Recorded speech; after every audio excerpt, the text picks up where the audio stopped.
आज एक खूप इंटरेस्टिंग वाक्य ऐकलं. The people who can remain calm after being disrespected are most dangerous in the world. म्हणजे ती माणसं ज्यांचा अपमान झाल्यानंतर सुद्धा जी शांत राहू शकतात ती सगळ्यात डेंजरस असतात.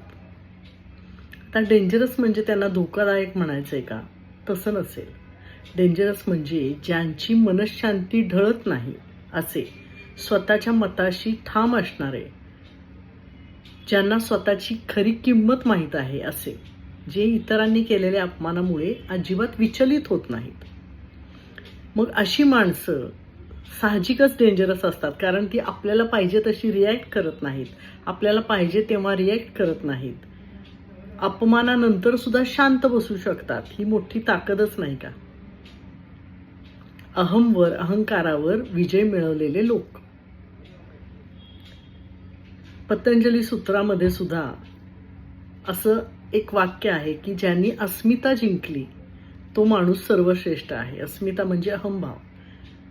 ज्यांनी या अहंभावावर विजय मिळवला आहे तो सर्वश्रेष्ठ आहे. म्हणजे त्याची मनःशांती ढळण्यासारखं जगात काहीच नाही. खरं तर स्वतःची मनःशांती टिकवण्यासाठी सगळा अट्टहास चाललेला असतो आणि त्याच्यात हा एकच पॉइंट असा असतो की अहंकार.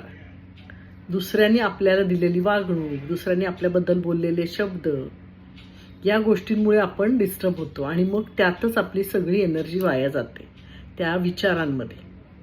त्यामुळे जो माणूस स्वतःचा अहंकार जिंकू शकतो त्या माणसाला कुणीही हरवू शकत नाही. किती सोपं आहे हे ऐकायला आणि तितकंच अवघड आचरणात आणायला.